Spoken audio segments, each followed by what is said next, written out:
Hey everyone, Andrew Logan here. Great to be with you for another training. And I have an incredibly special guest to talk to you today, to give you some value and some wisdom. He is the amazing man, Frazer Brookes. I hope you have heard of him.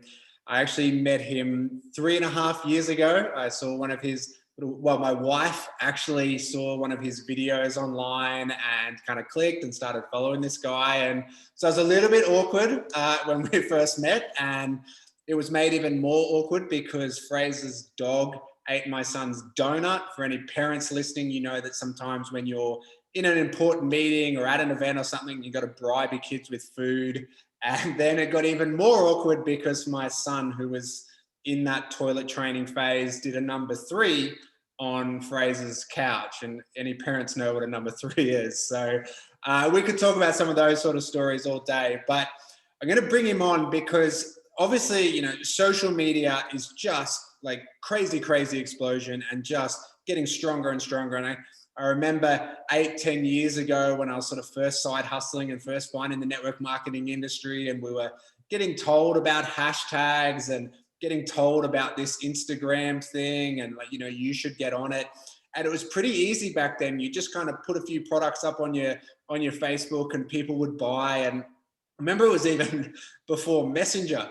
And so you'd be having these conversations on your wall with people, talk to people about your business on your wall in front of everyone in the comment section. But before we kind of get into that path, I'll just obviously introduce him. He is Frazer Brookes. And I said, he's someone who's come from the network marketing industry and now he's really in the internet marketing space, and he absolutely crushes it all through his social media. Definitely, particularly, I'll give you his links in a sec, but definitely follow him on TikTok because he's got this amazing sense of humor, and his beautiful wife do these amazingly funny videos as well on TikTok at the moment that are really cool. So, mate, Frazer, thanks for coming on. Great to have you. Nah, mate, thanks for having me on. It's always a pleasure hanging out with you, whether it's in person or online. Obviously, we haven't been able to hang out for 11 months. I was in Australia hanging out with you guys. So, and you were sharing some fun stories then, and we were having a good time. And we had the event which you spoke at, which is amazing. I'm just so grateful for the chance to be able to be on the platforms. And if you guys are tuning in, give us a love heart, smash the subscribe button, leave Andrew the 5-star rating and review to help the podcast, or wherever you're seeing this video, hit the subscribe, give a comment and all that fun stuff. So, mate, thanks for having me. Really appreciate it. Well, actually, yeah, you just reminded me. I was telling that story about the adult tooth fairy, wasn't I? But we might save that one for a late night podcast. Yeah, but, yeah, guys. So this is actually just and peeling the kimono back a little bit. This is part 2 of a podcast. So I was honored to be on Fraser's podcast earlier on, and now we're doing a sort of second part on my podcast as well. So if you jump over to the Ninja Networker with Frazer Brookes, and it's blowing up. I was listening to one just the other day. I think you're number 1 in entrepreneurship in Europe, I think, at the moment, and you're super high up just in entrepreneurship in general worldwide. So, guys, if you want amazing social media value, check out the Ninja Networker podcast with Frazer Brookes. Check him out, Frazer Brookes online on Instagram, and grab his details there on his link bio. But part 2, Matt, I wanted to bring you on because we want to talk about this whole social media thing. And obviously, you know, we're coming out, or, you know, we're still in and coming out of a pandemic, depending on exactly where you are in the world. But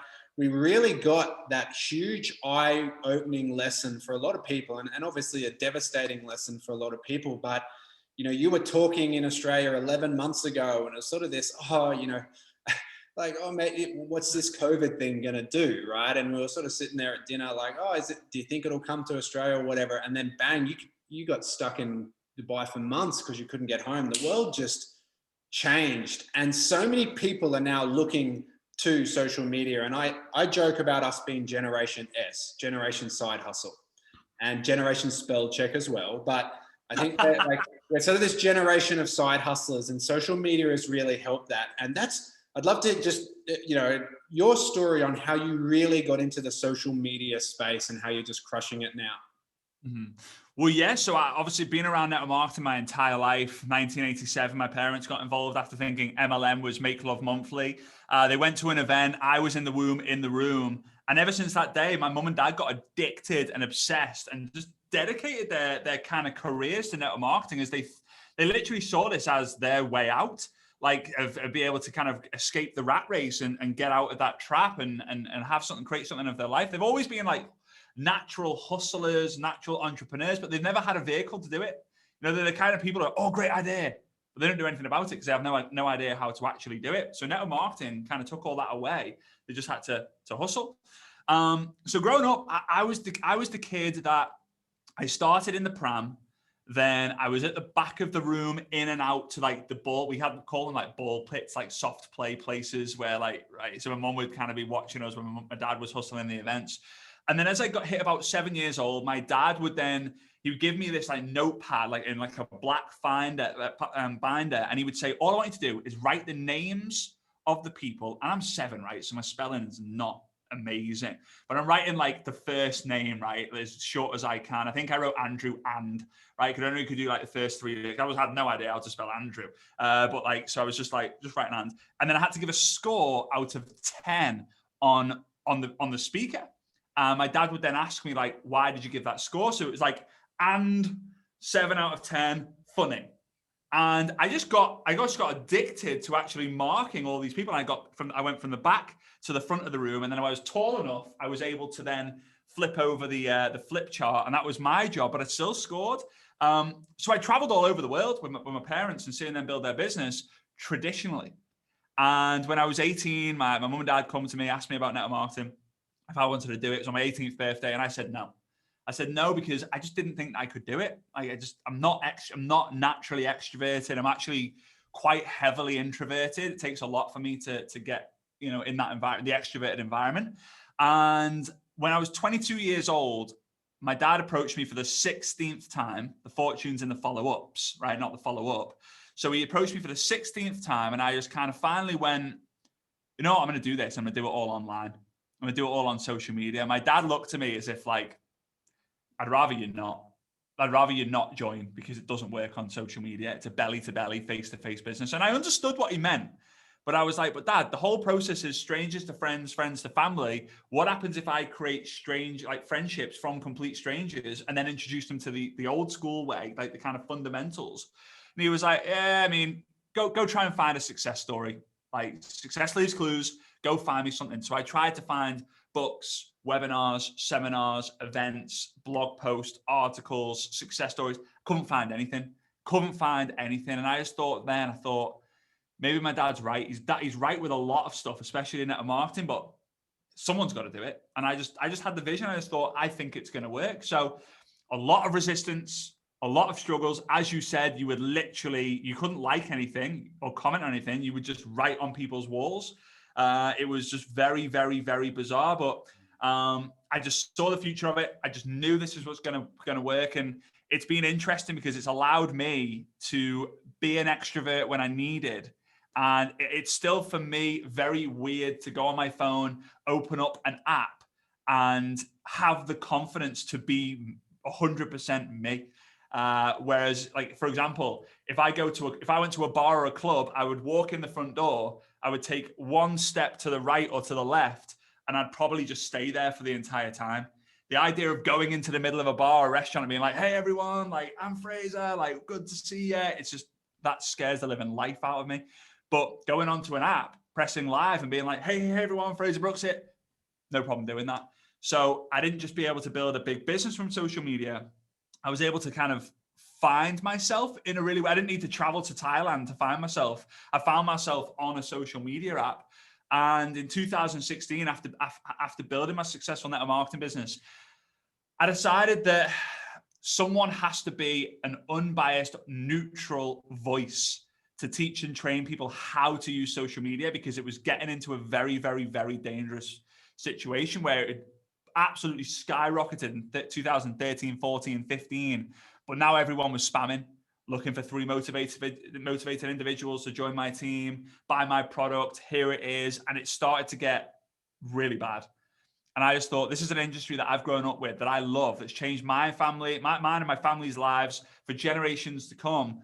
I need to do something about it. So I resigned, I retired, I went from multiple 6-figure income without getting out of bed to having nothing. I remember actually you, about a year after that, said to me, hungry dogs run faster, because you heard it in an interview. And I was like, that is the truth. hungry dogs run faster. So I just went all in. And yeah, the rest is history. And I just people now say I'm the number one social media coach, speaker, and trainer in the network marketing profession, which to be the number one in anything in a $200 billion industry just makes me think, what? I just made a decision. And had a vision. That was it. And yeah, it's been a fun ride, that's for sure. Mate, I know you're a very humble guy, but I don't think that number one tag is wrong. And I think, like, obviously there's kind of the Jim Rohn as like kind of, you know, our godfather and our grandfather. And then there's kind of Eric Worre's and like currently, you know, the most well-known name. But I think when we look at social media, you are the name that comes up. And so that's why it's great to be able to talk about this to you. And I think you really hit the nail on the head there when you're talking about, you know, your father and what an amazing mentor, you know, 8-figure earner in the industry and this, you know, very fundamental, very kind of old school guy. And I've had the pleasure of meeting him as well. He's such a great guy and he's just so traditional, but you know, fundamentals don't change and apps will evolve, social media platforms will evolve, technology will evolve, but the fundamentals still involves talking to people, sharing how you can solve their problem. And so, you know, I remember entering network marketing in that very transition phase. And I remember, you know, still like dialing in to, you know, freeconferencecall.com. And because my upline was in Canada. And so I'm like sitting on these conference calls on a Thursday lunchtime or something, dialing into Canada. And then, you know, within 12 months doing Zoom.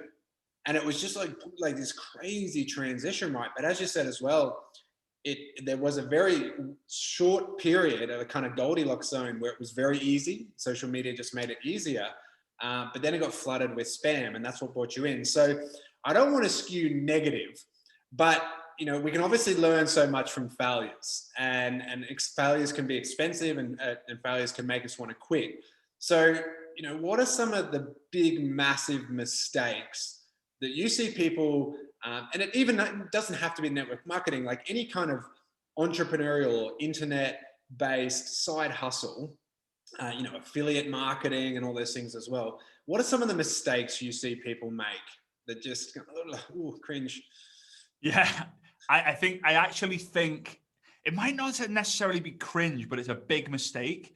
Is that because it's very appealing? Is attraction marketing, right? Like posting your way to success, post and pray. It's very dangerous. It's exciting when it happens, but it's not the main method to build. So I think the biggest don't put all your eggs into the attraction marketing basket. The word action is in the word attraction. So take action marketing by reaching out, contacting friends, contacting family, whilst you're producing the content, doing the lives, doing the Instagram stories, and all of that fun stuff that goes in between. Because if you do go all in on attraction marketing, you won't get the results fast enough to enable you to say to your partner when he or she says, so how much did you make last month? And you say $50. And how much did they spend last month? Like $300. And they go, hang on, you lost $250. You've been hustling this entire time. We haven't watched Netflix together. We haven't gone on date night. You haven't cooked any meals. I haven't, like, whatever, because you've been like, yeah, and then you won't last the test of time. You won't last the test of time. So making sure the action marketing is bigger than the attraction marketing to begin with. Absolutely. Now, I've got to admit, I'm in a situation now where I don't think I've sent a friend request for about 2 years, right? Do I actively reach out to people? Not really. In the beginning, I was reaching out to every single person. I was getting no one come to me in the beginning, but it just flips. And I suppose it's kind of like a bell curve in a way, right? But you have to go all in on the action and not the attraction. I think the second one is, and this could be social media or not, but it's having a daily method of operation that is overwhelming just by looking at it. Like, right, okay, step 1, reach out to 5 people. Step 2, follow up with 5 people. Number 3, do 2 Facebook lives. Number 4, post in my Facebook group. Number 5, do 5 Instagram stories. Number 6, do a TikTok video. Number 7, do a blog post. Number 8, send an email. Like, no.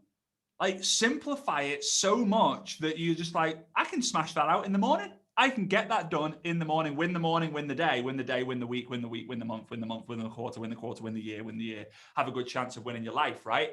I use the analogy of your phone battery. So you wake up in the morning, whether your phone's next to you in bed or it's in the kitchen or whatever, you unplug it, you've got 100% battery. That's like your battery of your phone's kind of like your body, right? So you're like, let's go. Now, some people might be like, let's go to begin with, but you're full of energy. And when you've got high energy and you're reaching out to people using voice notes, which I'll talk about in a minute, but using voice notes, it's like bam, bam, bam, bam, bam, bam, bam. Oh, this guy's fired up. I want a bit of that. Instead of waiting at the end of the day when you have 10% battery, your battery's red, it's in low power mode, you're sitting on the sofa with your wife, with your partner, with your husband, whatever, and you're watching Netflix, and then you're like, oh, I've got a 27 point DMO that I've got to do. I'll do it tomorrow. And you never do. So getting it done in the morning, I believe 10 minutes of commenting, 10 minutes of find, add, message, which is to grow your list, find someone, add them, message them, and then 10 minutes of asking if someone's open. Doing that every day, you can do in half an hour a day. If you do more throughout the day, amazing. If you don't, at least you've done the minimums, and the minimums can create your maximums. So attraction marketing, don't focus too much on attraction marketing. Don't have a huge DMO. Simplify, simplify, simplify. The last one is actually a bit contradictory of what we're talking about here, because I am so pro social media, but I'm probably more pro fundamentals, because more people have become free from the fundamentals than they have social media. Social media is only really been really kicking in like maybe 5-6 years. 60 years before that, people were crushing it. So, and that is, don't put all your eggs into the online basket. We're living in a time now where the leadership gap has never been wider. It's never been broader. It's never been where it's at. And there are people now we call COVID babies. So people who have joined the industry during COVID, they've never been to an event. They've never been to a Montville masterclass. They've never been to a retreat. They've never been to any of these things, right? And they have no idea what they're actually involved in. They have no idea, and all they're doing is wake up, oh, I'm building this little business. There are people who I know and work with who are making 10, 20, 30,000 a month, whether it's dollars, US, Aussie, doesn't really matter, who are making a high amount of income, and they haven't even read the book, The Compound Effect. They haven't even heard of Jim Rohn. And that's what makes me cringe, because I think, wow, they've just gone all in social media, the personal development, leadership development, the culture, they're not a part of. And it just makes that's my biggest fear about network marketing right now, is that there aren't enough people out there who are guiding the fundamentals, principles, getting people in, like getting in front of people, having that community. And it scares me. So if you're only using Facebook, Instagram, and Zoom right now to build your business, you're going to have a dip. And when that dip comes, it's going to be a very, very, very, very, very harsh reality. So Facebook, yes. Instagram, yes. Zoom, yes. But the fourth one, at least, is that support network where you can get in front of people. Right now, it's not so easy to do that, right? But when you're able to, buy that event ticket, go to that event, go to your upline's house, go to a retreat or whatever the retreat might be called, do it. So yeah, those are definitely 3 don'ts for sure around this space. Yeah, a couple of things I'd love to unpack a little bit more. That, we talk about, you don't really have a buy-in, like a genuine leader in your team, or kind of like team culture, until you know their carpet.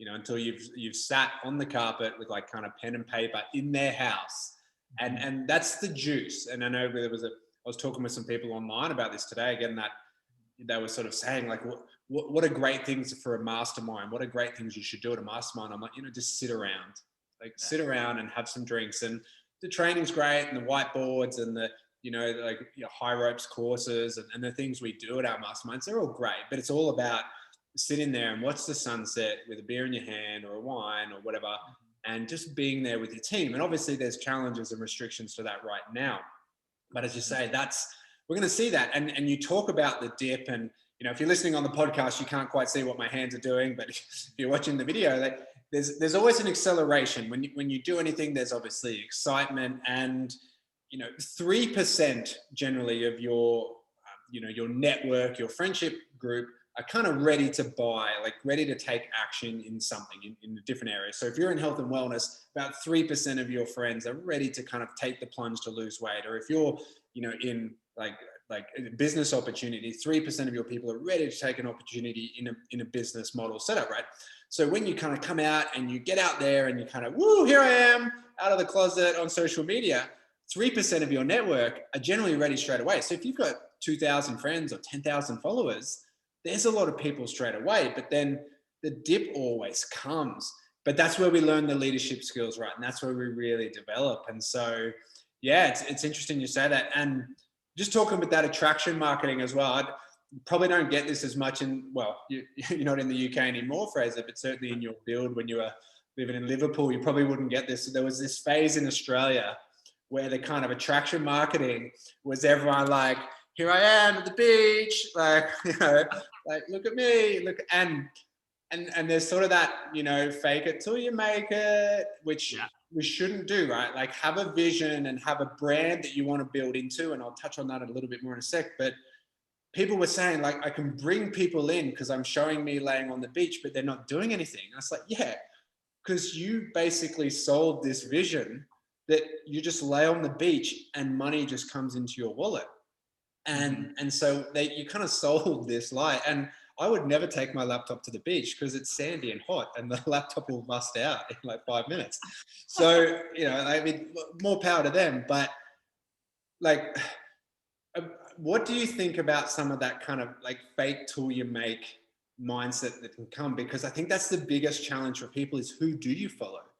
Who do you look at in a social media face, and who do you learn from? Because people aren't reading those, like books like The Compound Effect or the Rich Dad Poor Dads or some of those real Bibles of our industry. Well, yeah, I mean, your laptop gets sunburnt in Australia. I've witnessed that one when when you've got like a head of hair and you wear a hat and you still get sunburnt. Like I never understood that about Australia, and also I never understood the $7 avocados. But yeah, smashed avo was like $20. I couldn't believe it. Anyway, I love Australia. So one thing I think is I think that we've lived in a space, especially fake it till they make it. People were renting the Lamborghinis. There was a stage where people were renting watches, houses, cars, jets, and people were like, what? And then deep down that the person's making $500 a month. And it's like, and it's crazy. I remember there was a stage where withdrawing money from your bank account to take a photo with the money and then we're depositing it back in was huge. Like, Dad, can I borrow your bank card? I'm going to take $50,000 out. So I've got 5 big stacks of like cash and I'm going to deposit it back in. It's just for attraction marketing. Oh man. And I think we've now moved into a phase where it's faith it till you make it. Where people are starting to believe in the path. Like you mentioned on the podcast we did earlier, was the whole hope versus hype is having a roadmap, like having the roadmap to give clarity. And I think that now I believe that inspiration comes from progression.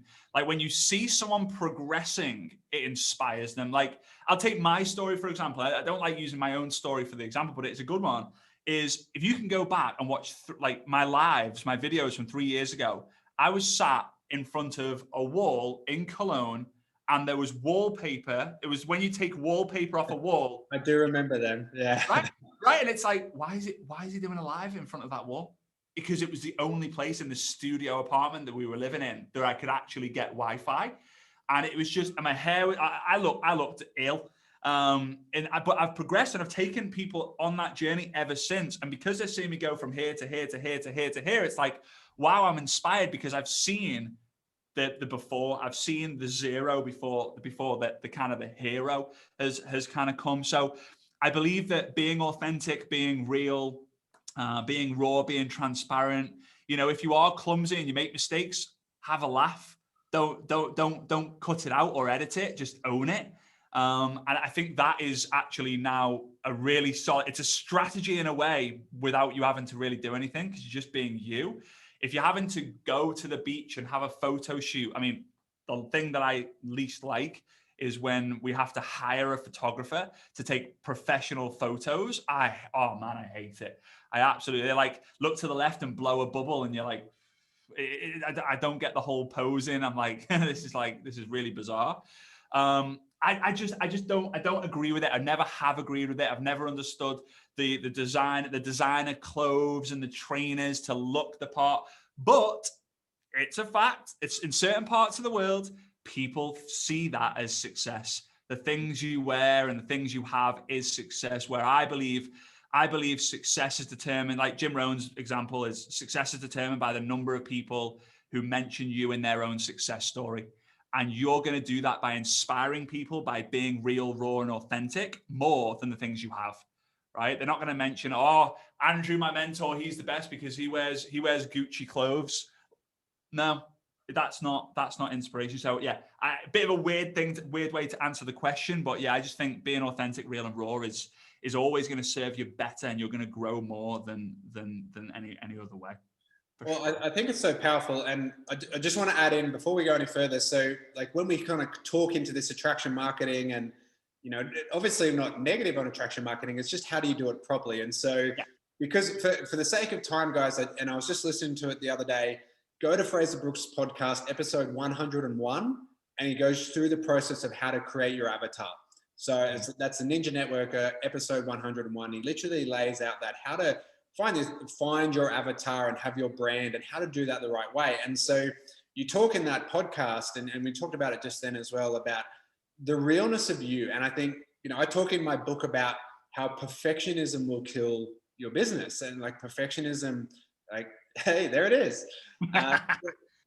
And you're on the back too, right? Because so for those who don't know, Fraser was one of, you know, the very main inspirations behind my book. And he really has been a great mentor for me to like take that next step. And you know, it's just, you got a good life, but hey, there's a bigger purpose and step up. So, you know, always thanking Fraser for that support there. But talking about that, like perfectionism, right? Because when you're perfect, you're not relatable. And there's also a reality of like what I think is perfect, you don't think is perfect. So I can sit there and like, oh, I've got to have the perfect this and the perfect photo and the perfect filter. But you're like, well, I wouldn't have done that filter and I wouldn't have done that background. And he's in Australia and I'm in Germany or in Liverpool and Dubai. Like, you know, that doesn't really relate to me and all those sorts of things. And so I've had the honor and pleasure of meeting Fraser at the very start. And, you know, we were sort of talking about before, he'd moved back in with his parents because he was like, you know, I'm hungry dogs run faster and I'm going all in. And it was just raw. It was raw, but that was what attracted people to you, because you just, you know, you're like, this is who I am and I'm going to own it and I'm going to be real and raw with everyone. So I think that pursuit of perfectionism, because perfectionism is in the eye of the beholder. And, you know, I talk about, you know, when you're at a party or whatever and someone's like, oh, I've met this amazing girl, I've met this amazing guy and they're perfect. And then you're like, well, they're a bit of a dick. But like, you know, if you think he's perfect, that's great for you, right? Because it's not if they're perfect, it's if it's a perfect match, right, for you. And so that's the reality of attraction marketing, is being yourself and be authentically you, because people relate to that authenticity, right? They want the raw you. 100%. And one of the lessons that I've learned over hungry dogs run faster. When you said that to me, I was like, that is nailed on the head of how I've lived a lot of my life. I've always lived below my means, which is weird because I live in Dubai, which is not really known for somewhere you live if you want to live below your means. But I moved back in with my parents. And then after that, we went to Germany. We lived in a basement. Not many people know this. And I've got the video. I'm waiting for the right moment to share it. We lived in a studio apartment, which is made for students. Like, you should live one person in there. It was me and Svetlana living there. We shared a shower with 5 of the rooms. It was in the basement. It was a bit moldy. And the ceiling was about 7.5 feet. About 7.5 feet. So I'm like six and a little bit. So it's like here. So stretching up. No, that was as far as I could go. And it was because I knew I would not just sit there. We didn't have a TV in there. I wouldn't just sit there and be on my phone. I would be hustling hard. And yeah, I mean, I almost killed myself working that hard in a bad environment. And I'm pretty sure I've got some sort of lung infection from the mold. But it was worth it now because people saw it, you know, on the lives and they're like, what the heck? and they see the progression. And again, progression is inspiration. So it's amazing, the journey. If you document the journey, it's amazing what happens. It comes back to that, it took you, certainly in this industry, 3 to 4 years to become that overnight success. And that was even a compound and cumulative effect of all your success earlier. But, people now, oh man, Frazer Brookes, like overnight success and living in Dubai and living this amazing lifestyle. But that took years of commitment. But in the, again, in like sticking to the topic of the podcast, just you being you and not trying to fake it and just being raw about who you were, but you had that purpose and you had that passion and you put that out there on social media. And, I love the photos of you like up on stage in your tweed jackets and just owning that quintessential British kind of thing that was you're very introverted about that too. Like I remember you telling me, when your dad, because your dad's so extroverted and you're like, oh, Dad, I'm kind of that, I'm not that person. And then you got up on stage and just owned it. Like, it's so cool to see. Well, I remember when I came to Australia for the first time, there was that event in the Versace, which even for me was a cringe. Like, I can't believe I'm doing an event in the Versace. It was the only one that had the availability. But for me, I'm like, I remember asked you, it was definitely you, mate, what do I wear at events in Australia? Like, because I don't want to I think I should wear a suit, but I have a feeling that wearing a suit's going to make me, it's not going to relate. And it's not what I feel comfortable. Is it cool if I just kind of rock a pair of jeans, casual kind of like trainer shoes, and maybe just like a short sleeve shirt? And you were like, yeah, mate. Let's just do that. And that's just me. It's just, I'm comfortable being me. I just wanted to make sure that it was not going to offend anyone. Like me just rocking up. Congratulations. Welcome to the event. I'm just here in a moth hole shirt.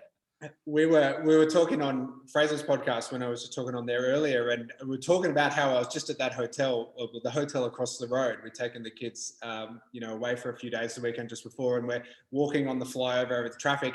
And mate, as we walk across the flyover, and I point out the Versace to the kids, and I'm like, that's where Fraser, and we did his first event a couple of years ago. My son especially loves Fraser. My daughter follows Fraser on TikTok and YouTube, and she loves him as well. But my son Jack and Fraser have a really cool relationship, and they love to tell Chuck Norris jokes to each other. And it all stems back to the dog eating his donut and stuff. But I remember pointing out this hotel, and our daughter's like, oh, is that where all the rich people stay? And I'm like, oh, it's a pretty nice hotel. But there's this Aventador.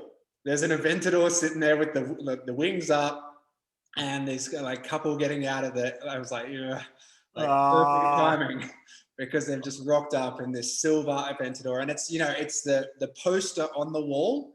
But again, we all dream about it, but I would hate to send myself broke trying to impress someone. And I think coming full circle to what you were saying there before.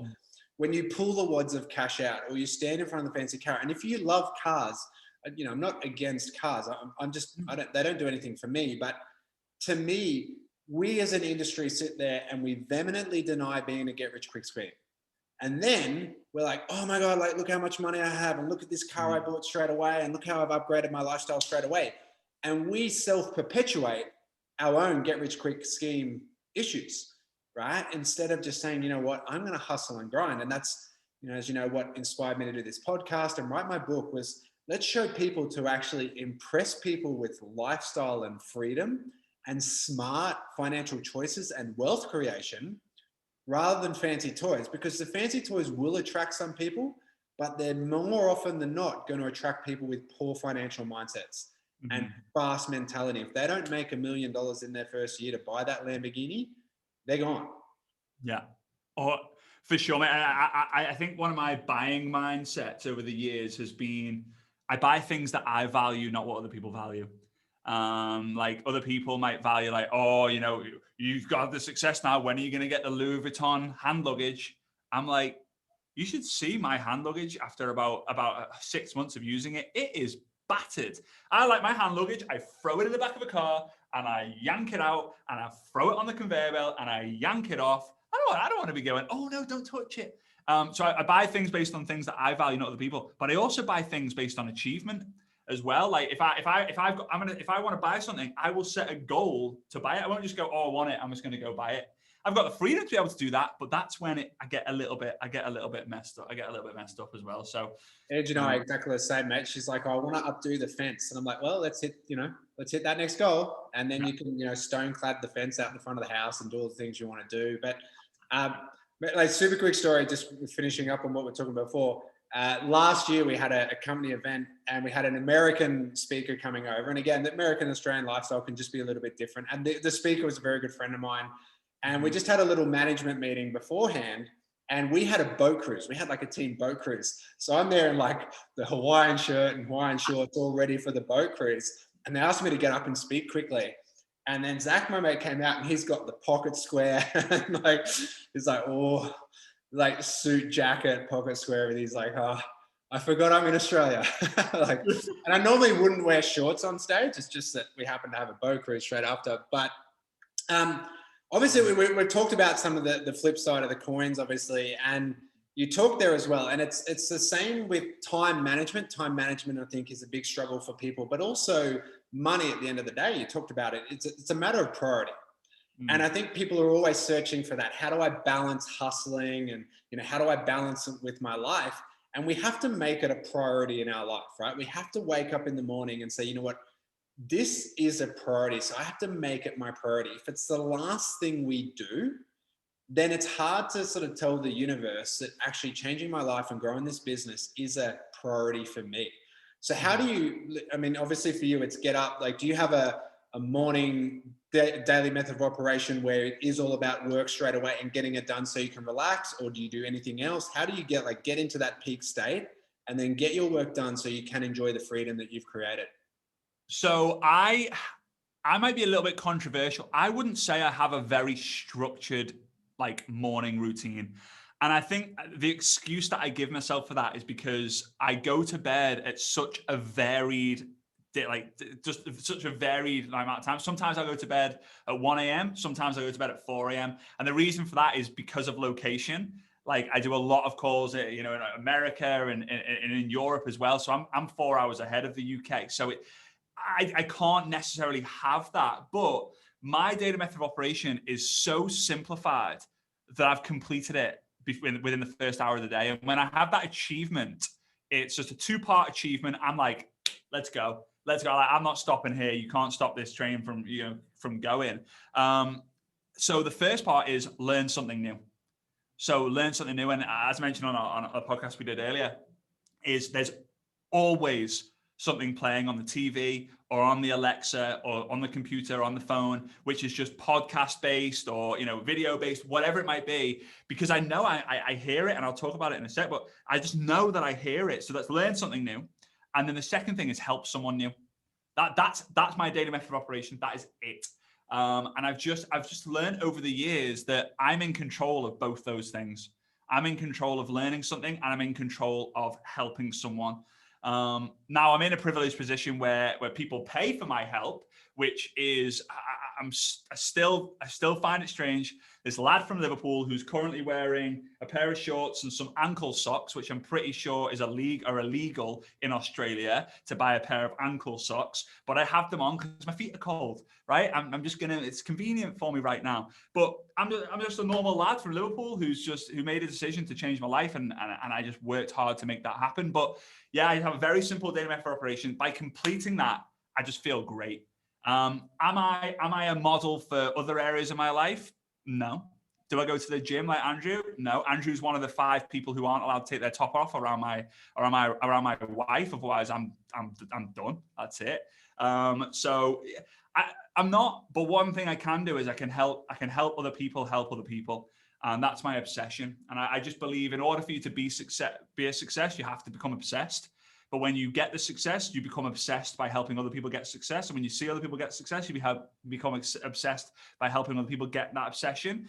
And it's just it's a cycle. And when you mention the word balance for me is like a bicycle. As long as you're moving, you're all right. And I always look at balance from an annual point of view or a monthly point of view, more than a day point of view. Like the stock market, if we look at it every single day, it's crazy. But if we look at it from a drawn out, you can kind of get some sort of idea of where it's going. So, You know, Monday might just be like, right, Monday's dedicated to smashing it, so we're set up for the rest of the week. Friday might be dedicated to catching up. Sunday's dedicated to just me and Svetlana. Wednesday's dedicated for us to have like a catch up, like a relationship catch up, and like where the business is at and all that fun stuff. So the day is not worked out, but the week is worked out. And it's just that's just helped me massively over the years that I've been in this game. Just little things, really. I just recorded a podcast a couple of episodes ago talking about that balance thing. And I think for me, it is very, if you stand on one foot and you're perfectly balanced, it means you're not moving. Like if we want to move our life in one direction, we do need to be unbalanced. And you talk about the obsession, and one of my good mates, Lloyd, and I, we talk about when someone says, mate, you're obsessed, like take that as a compliment. Yeah. Take that as how, man, like people are seeing how hard you're working. That is a success flag. And, we can't do that at the expense of our marriage or our relationships or anything, but there does need to be an element of sacrifice, and you sacrificed TV, you sacrificed a nice house. Now you can, because you arrived, and, it took you all those years to be an overnight success, as we've said. Now, Matt, I honor your time, and I know we've got to wind up in a sec. So as I say, guys, if you really want to learn about social media branding, check out episode 101 of Fraser's podcast. You can also get his book, I Dare You. And it's just like, it is a playbook. It's like the playbook on how to launch your business, how to grow your social media presence, and how to really find your brand. And again, it's in that really cool, quirky Frazer voice, or he's giving you little dares. And I know Frazer got stung in reverse when he got dared to swim in his underwear in Australia, because he had to keep up the I Dare You brand. And someone just turned around and said, mate, I dare you to go swimming in your jocks. And he got stung, but to his credit, he did it. So, mate, where can they find your book? And, just any last little launch tips or something, if someone wants to launch a business on social media, what would be the one thing to focus on? Obviously, we talked about some negatives, but we talked about the flip side of them. What would you say would be the one thing to focus on?